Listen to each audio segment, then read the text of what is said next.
Bonjour à tous et bienvenue au Comptoir des légendes, votre podcast mythologique.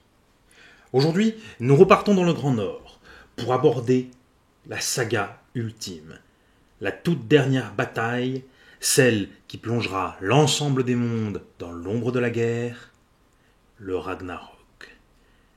Mais, pour bien comprendre cet événement, cet épisode sera un peu spécial vu qu'il sera en deux parties.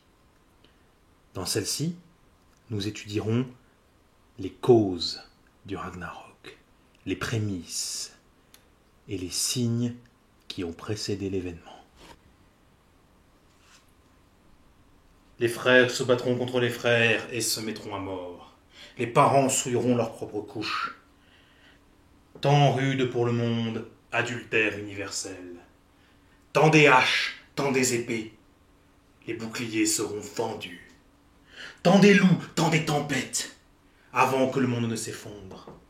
Personne n'épargnera personne. Ainsi débuta la fin. Une nuit, Balder, le dieu lumineux et aimé de tous, fut assailli de terribles cauchemars. Il y voyait sa mort, la fin de la lumière sur les 9 mondes, ainsi que la destruction et la calamité. Au réveil, n'ayant pu dormir, il décida de se confier à sa mère, la douce et aimante Frigg, ainsi qu'à son épouse, Nanna. Frigg, connaissant un peu les mystères du destin, elle se décida, elle aussi, à en parler à Odin, le père de toutes choses et roi d'Asgard. Odin reconnut là des visions du crépuscule des dieux.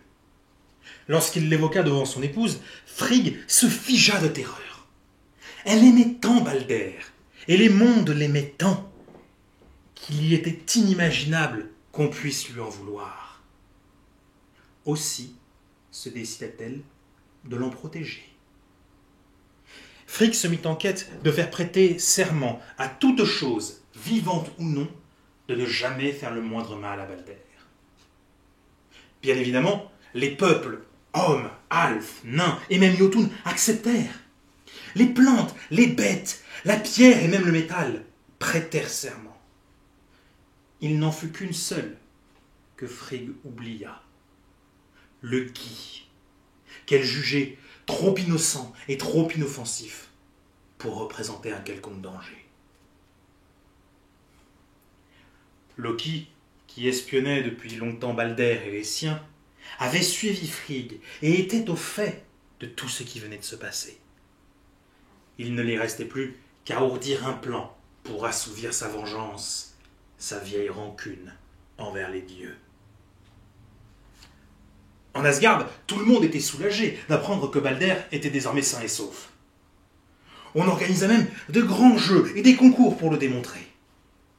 Les dieux se rassemblèrent et se mirent à frapper Balder de toute leur force et avec leurs armes, mais rien ne lui arrivait.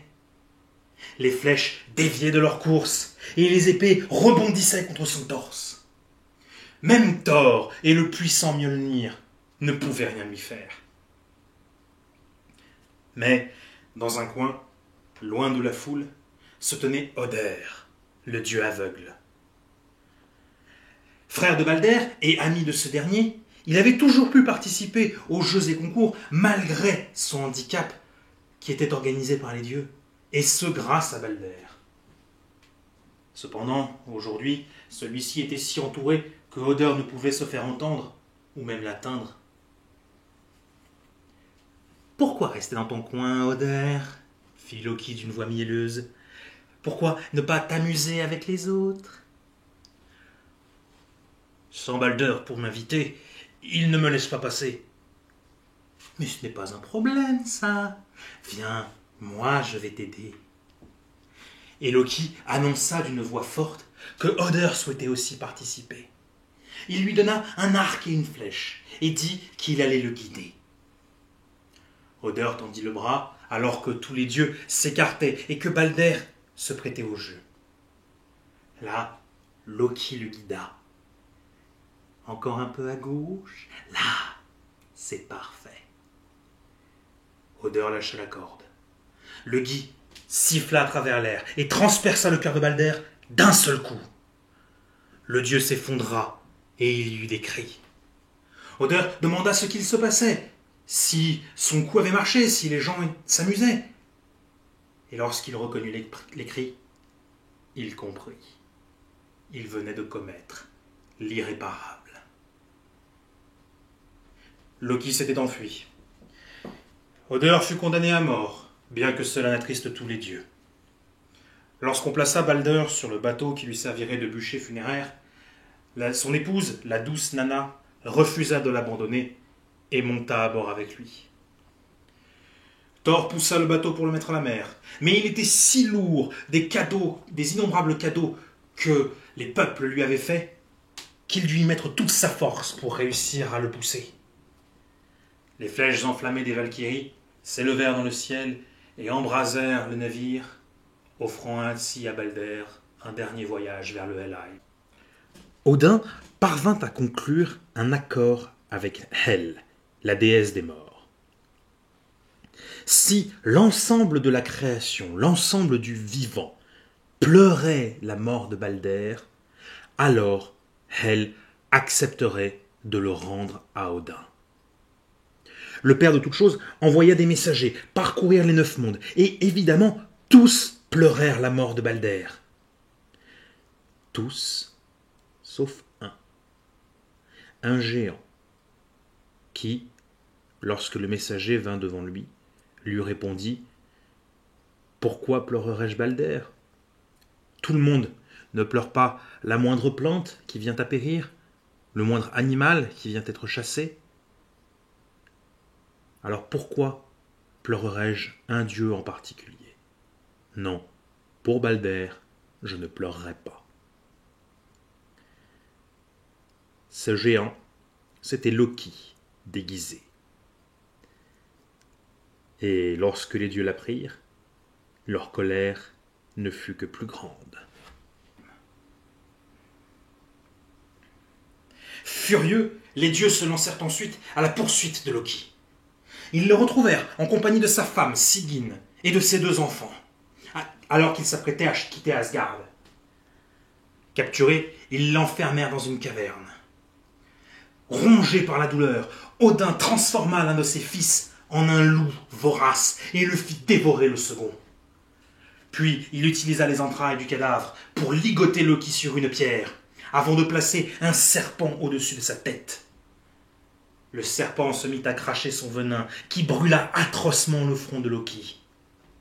Sigyn, qui aimait encore son époux, prit un bol en pierre et le plaça au-dessus du front de son mari, pour recueillir le venin. Mais dès lors que celui-ci était plein et commençait à déborder et lui brûler les doigts, elle était obligée de le vider, laissant à nouveau l'homme qu'elle aimait hurler de douleur. Sans Balder, le soleil perdit de son éclat. Cette faiblesse fut à l'origine du long hiver, Fimbulwinter, qui dura 3 ans. Il ravagea les récoltes et poussa les hommes à la guerre. Les clans se retournèrent les uns contre les autres et se mirent à se déchirer. Les géants rassemblaient leurs armées. La dernière guerre approchait. Odin, inquiet, cherchait encore et toujours des moyens d'empêcher l'inéluctable. Les Valkyries sillonnaient Midgard, à la recherche de toujours plus de guerriers pour rejoindre Randir, l'armée d'Odin. Freyr et Freya vinrent en aide aux hommes pour les aider à maintenir de maigres cultures. Et Njord, le dieu de la mer, se montra clément envers les pêcheurs, leur offrant ses propres poissons. Mais cela ne dura qu'un temps. Il y eut des hurlements de loups qui résonnèrent des jours et des nuits durant. Skoll et Ati, les terrifiants Managarm, les fils de Fenrir, sortirent de leur cachette pour libérer leur père. Pour cela, ils allèrent demander de l'aide à Jormungandr, le serpent de Midgard, qui lui-même les emmena auprès de sa sœur, Hel, dernière des filles de Loki. Là, la déesse des morts leur expliqua que Loki était enfermé et qu'en tant que ses descendants, il était de leur devoir de lui venir en aide, mais qu'ils auraient besoin d'être tous réunis. Jormungandr accepta d'emmener Skoll et Hati auprès de la prison de leur père, tandis que elle, de son côté, resterait dans son royaume pour préparer son armée de traîtres, de parjures et de félons pour la guerre contre Asgard. Les dieux étant occupés en Midgard et en Jotunheim, rejoindre la prison de Fenrir ne fut pas une chose difficile. Là, le serpent de Midgard, si grand qu'il pouvait enserrer le monde dans ses anneaux, se mit à s'agiter sous la montagne, provoquant de terribles tremblements de terre qui détruisirent les liens magiques qui retenaient le premier des fils monstrueux de Loki. Une fois libre, Fenrir se redressa et poussa un rugissement tel qu'il résonna dans les 9 mondes. L'âge du loup était arrivé. Afin de libérer leur père, Fenrir savait qu'ils avaient besoin d'une diversion. Il envoya donc ses fils s'en charger. Skoll s'élança dans la voûte céleste et se mit à poursuivre la déesse Sol et son char qui tractait le soleil. Reconnaissant là l'un des terrifiants managarmes, Sol appela à l'aide. L'ensemble des Valkyries s'élança à son tour dans le ciel, mené par Thor lui-même sur son char, qui fonçait à la rescousse de la déesse. Mais le loup fut plus rapide et se rua sur une Sol sans défense. Ainsi fut dévoré le soleil, et les jours moururent. Les peuples se mirent à compter sur la lumière de la lune pour s'éclairer. Mais c'était exactement ce qu'espérait Fenrir. Il envoya son deuxième fils, Hati, à la poursuite du dieu manié de son char qui tractait la lune. Une fois encore, le loup se jeta dans la voûte céleste à la poursuite du dieu qui appela lui aussi à l'aide. Une fois encore, les armées d'Asgard s'élancèrent pour tenter de le sauver.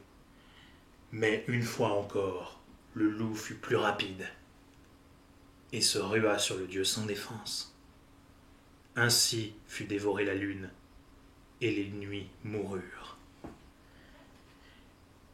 Ensevelis sous l'obscurité, les mondes sombrèrent dans la panique et le chaos.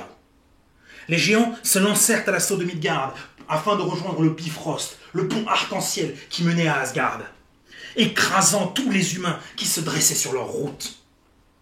Thor et ses fils se rendirent sur le monde des hommes pour tenter de les repousser, mais malgré leur force et leur puissance, ils ne parvinrent pas à endiguer le flot des géants. Blessés, acculés sur un promontoire, ils ne durent leur salut qu'à l'ouverture du Bifrost et à l'arrivée des Valkyries qui les emmenèrent avec elles directement sur Asgard pour les mettre en sécurité. Les géants voulurent les suivre, mais chaque fois qu'ils posaient le pied sur le pont, ils se mettaient à brûler et mouraient sur le coup. Odin savait maintenant. Tous les signes étaient là. Il était impossible d'empêcher la prophétie de se réaliser. Il donna donc l'ordre à Heimdall de rassembler leurs alliés pour réunir toutes les armées d'Asgard et ainsi se préparer à la dernière guerre. Heimdall obéit. Il se saisit de son corps, Gjallarhorn, et souffla dedans. Le son se répandit dans les 9 mondes, et le Bifrost s'ouvrit sur toutes les terres des alliés d'Asgard. Les nains de Nidavellir, les Alfs, blancs comme sombre, d'Alfheim et de Svartalfheim, et les dieux de Vanaheim, rejoignirent la cité des dieux, tous parés pour la bataille.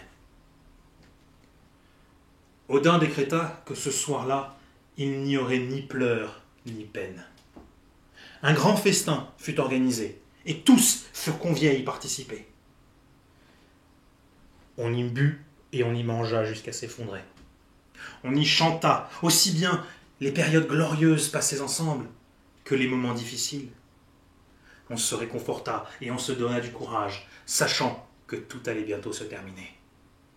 Même Heimdall quitta son poste de garde pour participer aux festivités, bien qu'il n'y resta pas bien longtemps, sachant lui aussi que son rôle n'était pas encore terminé. C'est ainsi que s'achève la première partie du Ragnarok. Rassurez-vous, très bientôt, vous aurez la suite de cette grande bataille. En attendant, n'hésitez pas à la partager autour de vous, aussi bien à vos amis qu'à des inconnus. En attendant, je vous dis à bientôt au comptoir des légendes, et n'oubliez pas que c'est mené par nos histoires que nous dirigerons notre avenir. Bonne journée.